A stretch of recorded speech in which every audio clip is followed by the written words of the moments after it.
नमस्कार मित्रों, आज का विषय है स्वामी विवेकानंद जी का युवाओं को चुनौती। शिव के अवतार स्वामी विवेकानंद एक भास्वर सत्ता हैं जो एक सुनिर्दिष्ट प्रयोजन के लिए दूसरे एक उच्च मंडल से इस मर्त्य भूमि पर अवतरित हुए थे। वे कालजयी हैं और कालजयी है उनकी वाणी। उनकी आग्नेय वाणी में इतनी ऊर्जा भरी है कि राख की ढेरी में दावानल पैदा कर दें, मुर्दे में भी जीवन का संचार कर दें, अंधकार में भटकते भरमते युवाओं में आशा का नूतन संचार कर दें। युवा इनके व्यक्तित्व एवं विचार दोनों से जीवन की दिशा तलाशते हैं और उनको मिलती है। वे आज भी उतने ही सामयिक हैं।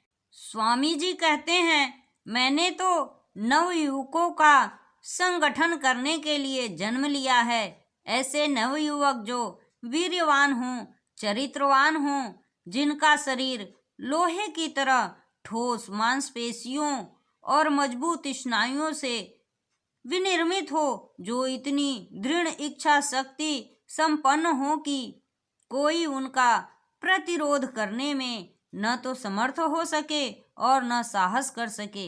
मुझे ऐसे नवयुवकों की आवश्यकता है जिनमें ऐसी अदम्य इच्छा शक्ति भरी हो जो ब्रह्मांड के सारे रहस्यों को भेद सकती हो। मुझे ऐसे युवकों की तलाश है। इनको पाने के लिए यदि मुझे अथाह युद्ध के मार्ग में जाना पड़े, सदा सब तरफ से मौत का सामना करना पड़े, तो भी मुझे यह काम करना है। यही हमारे लिए परम आवश्यक है। स्वामी जी की दिव्य दृष्टि कहती थी कि राष्ट्र निर्माण का महान कार्य भारतीय युवकों के कंधों पर ही संपूर्ण रूप से निर्भर है। यदि भारत के युवा बहुजन हिताय बहुजन सुखाय के मंत्र को जीवन का अंग बना लेंगे तो किसी की सामर्थ्य नहीं कि उनकी राह को कोई रोक सके। इसीलिए तो वे कहते थे, आवश्यकता है वीर्यवान, तेजस्वी, श्रद्धा संपन्न और दृढ़ विश्वासी निष्कपट युवकों की, जो सच्चे हृदय से राष्ट्रीय निर्माण का व्रत ले सके तथा उसे ही अपना एकमात्र कर्तव्य समझे, जो साहसी हो, पुरुषार्थी, छात्रवीर्य से संपन्न हो, जो नाम यश अथवा अन्य तुच्छ विषयों के प्रति आकर्षित न हो, स्वार्थहीन हो तथा आत्मविश्वासी हो, तथा जो क्षमता प्रिय और ईर्ष्या से मुक्त हो। मैं जो चाहता हूँ वे हैं लोहे की नसें और फौलाद के स्नायु, जिनके भीतर ऐसा मन वास करता हो जो कि वज्र के समान पदार्थ का बना हो। ऐसे 100 मील जाए तो संसार का कायाकल्प हो जाएगा। स्वामी जी युवकों को कहते थे, यदि तुम मेरी बात सुनो तो तुम्हें अब पहले अपनी कोठरी का बंद दरवाजा खुला रखना होगा। अपने मन को आग्रह, दुराग्रह, हठाग्रह आदि से मुक्त रखना होगा। अपने मन में श्रेष्ठ चिंतन को सदा स्थान देना होगा। अपनी क्षमता एवं शक्ति को व्यर्थ नष्ट करने एवं सदैव निरर्थक बकवास करने के स्थान पर बड़ों का सम्मान, ईर्ष्याहीनता, अथक लगन और अटूट आत्मविश्वास को बढ़ाने में लगाना होगा। आज्ञा देने की क्षमता प्राप्त करने के पहले प्रत्येक व्यक्ति को आज्ञा पालन करना सीखना होगा। इन दुर्गुणों के त्याग के बाद ही हम एकजुट एवं संगठित हो सकेंगे।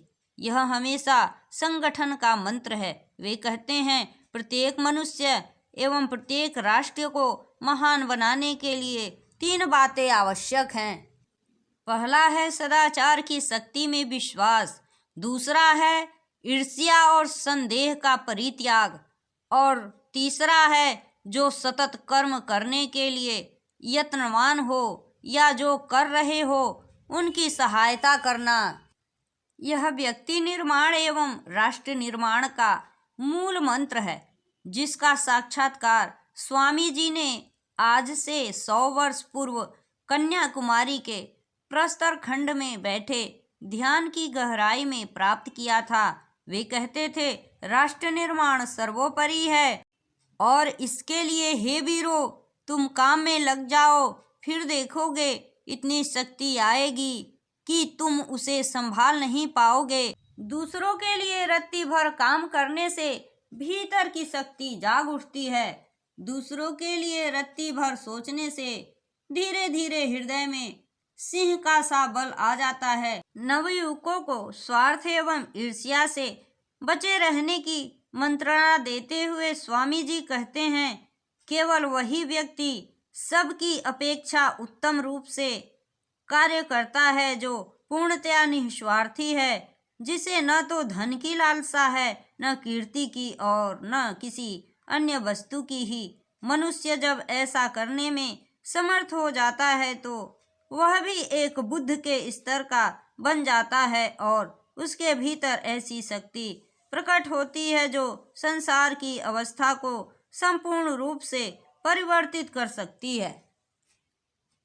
लेकिन इसके लिए तुम पहले से ही बड़ी बड़ी योजनाएं न बनाओ, धीरे धीरे कार्य प्रारंभ करो।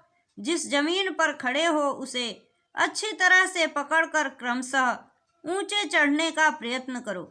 एकाएक मंजिल को पाने का प्रयास मत करो। हमारे इन्हीं महान कार्यों पर भारत का भविष्य निर्भर है। अतः यदि भारत को महान बनाना है, उसका भविष्य उज्जवल करना है, तो इसके लिए आवश्यकता है संगठन की, शक्ति संग्रह की और बिखरी हुई इच्छा शक्ति को एकत्र कर उसमें समन्वय लाने की। इसीलिए तुम सब लोग एकमत हो जाओ, सब लोग एक ही विचार के बन जाओ। बड़े काम करने के लिए 3 बातों की आवश्यकता होती है। पहला है हृदय की अनुभव शक्ति। क्या तुम अनुभव करते हो? क्या तुम हृदय से अनुभव करते हो कि देवों और ऋषियों की करोड़ों संतानें आज पशु तुल्य हो गई है? क्या तुम हृदय से अनुभव करते हो कि आज असुरता के बाहुपाश में सब घिर गए हैं और सर्वत्र उसी असुरता का साम्राज्य फैल गया है? क्या तुम यह सब सोचकर बेचैन हो जाते हो? क्या इस भावना ने तुम्हें निंद्राहीन कर दिया है? क्या यह भावना तुम्हारे रक्त के साथ मिलकर तुम्हारी धमनियों में बहती है?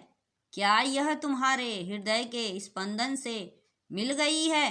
क्या उसने तुम्हें पागल सा बना दिया है? क्या देश की दुर्दशा की चिंता ही तुम्हारे ध्यान का एकमात्र विषय बन बैठी है? और क्या भटकते युवाओं और कुम्हलाए किशोरों की व्यथा तुम्हें व्यथित नहीं करती है? क्या तुमने औरों के लिए अपना जीवन दांव पर लगाने का प्रयास किया है? क्या तुमने ऐसा किया है? यदि हाँ, तो जानो कि तुमने देशभक्त होने की पहली सीढ़ी पर पग धरा है। क्या तुमने इस दुर्दशा का निवारण करने के लिए कोई यथार्थ कर्तव्य पथ निश्चित किया है? क्या लोगों की भर्त्सना न कर उनकी सहायता का कोई उपाय सोचा है? क्या भटकती युवा शक्तियों को राह देने की कोई योजना बनाई है? क्या पीड़ितों की पीड़ा निवारण के लिए तुमने 2 सांत्वनादायक शब्दों को खोजा है? क्या तुम पर्वताकार विघ्न बाधाओं को लांघ कर कार्य करने के लिए तैयार हो? यदि सारी दुनिया हाथ में नंगी तलवार लेकर तुम्हारे विरोध में खड़ी हो जाए, तो भी क्या तुम जिसे सत्य समझते हो उसे पूरा करने का साहस करोगे? फिर भी क्या तुम उसके पीछे लगे रहकर अपने लक्ष्य की ओर सतत बढ़ते रहोगे? क्या तुम में ऐसी दृढ़ता और साहस है? यदि तुम में ये बातें हैं तो तुम में से प्रत्येक अद्भुत कार्य कर सकता है। यदि तुम में ये बातें हैं तो तुम में से प्रत्येक अद्भुत कार्य कर सकता है। हे युवाओं, उठो, जागो, स्वयं जगकर औरों को जगाओ, अपने नर जन्म को सफल करो। स्वामी जी के इस आग्नेय मंत्र को रक्त बनाकर अपनी धमनियों में प्रवाहित करके हम सब भी अच्छी शुरुआत कर सकते हैं।